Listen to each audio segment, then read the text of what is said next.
In this instructional video for Ringball, I'm going to be going over a couple of different categories. One is going to be the different types of scoring, and then the other is going to be the different types of lines, arcs, and circles printed on the field, and the restrictions that go along with those. Okay, so let's give you a little bit of a tour and kind of a bird's eye view here. I'm not sure if you can see all the lines, but I'll come right up on it. This right here is going to be your outer circle that runs all the way around the perimeter of this particular ring. Obviously the physical ring right there. And then we have a couple of other different lines here. We have what's known as the outer arc right here, and then a much shorter inner arc. Now this space in between here, that is between the inner and outer arc, I'm calling the gutter. And then this space back here is called the blocker zone. So it's the space in between the inner arc and the physical goal, or the back of the outer circle. Now the only lines that are printed on the field are going to be the outer perimeter, along with two lines that split the field up into three different sections, and I'm calling those the tri-field lines. So here's the physical goal right here. A tri-field line is going to be behind the camera, behind you guys, right there at the top of the outer circle. All right, a couple of the things to note here. One is if you are on defense and you are a blocker, again, imagine a tri-field line kind of going straight across at the top of the outer circle right there. The blocker, when their team is on offense, cannot cross that tri-field line up there. So let's see if I can switch you over here. Let's pretend that the tri-field line is going to run perpendicular all the way across over here. If I'm on defense, I cannot cross over that tri-field line. I can shoot behind it. It's about a 50-footer, but I can't cross over. I can accept passes and do a lot of other things behind the line, but I just can't cross that line. Now let's switch over to defense, and only one blocker can live in this section right here in the gutter without guarding another player. Now other defenders can also move into the gutter if they are up on another player and defending another player. That's the only time they're allowed to go in here. Otherwise they have to stay outside. So only one blocker at any given time can be in this area, as well as going to retrieve a shot. So if a shot gets thrown and it falls into the blocker zone, only the blocker is allowed to go in there to retrieve the ball.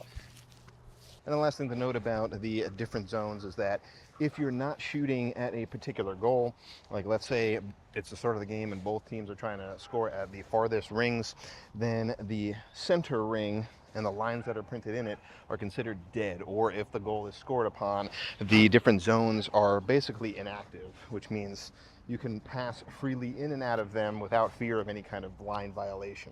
Let's talk about scoring for a second. Just for the general ebb and flow of the game, you have to score at the farthest goals first before proceeding to the center goal. So essentially you have to score at 2 goals in order to score points for your team. Now no points are awarded for the farthest goal. However, once you score at the center goal, you score 2 points for your team. The thing that makes Ringball different is the aspect of a negative ring, or a negative point. So if your team is down by 3 or more points, you score at the farthest goal, you then score at the center goal, you get 2 points for your team. You then get to shoot at the center goal again. And if your team scores before the other team scores, then it's -1 point for the other team. So essentially it's a 3-point swing. You earn 2 points and you take 1 point away from the other team in order to even it up if you're down by 3, or close the gap a little bit quicker if you're down by a little bit more. Okay, the last thing to talk about here is going to be how you end up scoring. So you can only score by one hand or 1 foot, with at least 1 foot touching the ground. The foot doesn't have to be planted on the ground. You can be on your tippy toes. It just has to be touching the ground in order for a score to be considered legitimate. There are no other types of shots that are allowed, so no headers, hip shots, knee shots, or any other shot, 2-handed shots. All of that stuff isn't allowed. It has to be 1 hand or 1 foot through the goal. Now you can shoot anywhere you want on the field if you're on offense, as long as you're behind this outer arc right here. The outer arc extends past the outer circle by a little bit to kind of showcase where that line goes, but essentially you have to stand behind this line in order to shoot. The one exception to that here is if you're in the act of shooting, and again your foot has to be behind the line as you're shooting, and forward momentum carries you into the gutter, that is allowed. So if I'm going to take a shot here and miss terribly, but if I go into the gutter on my shot and forward momentum carries me into that, that's okay. However, if I'm shooting I have to then get out of that gutter immediately. If I am in the gutter and somebody strips the ball from me, I can't go after it. That would be considered a turnover if you're on offense. A couple other things to note about the different zones.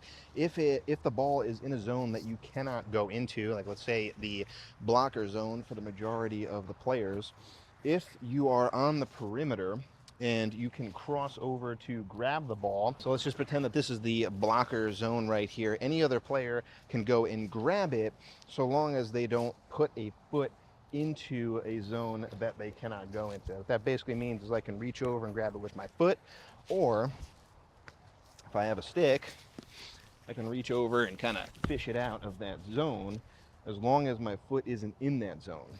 And the very last point here to talk about is if both teams are shooting at the center goal at the same time. Doesn't matter if you're shooting at the farthest goals, but if you're both trying to shoot at the center goal at the same time, it basically becomes a race to see who scores first. So whichever team scores first ends up getting the 2 points for their team, and then progress gets reset, which basically means the goals start back at 0. That's going to do it for this instructional video. Thanks so much for watching. Check out the other videos in this series and have fun out there. And you score at the farthest goal and the center goal, and there's somebody right behind me, right?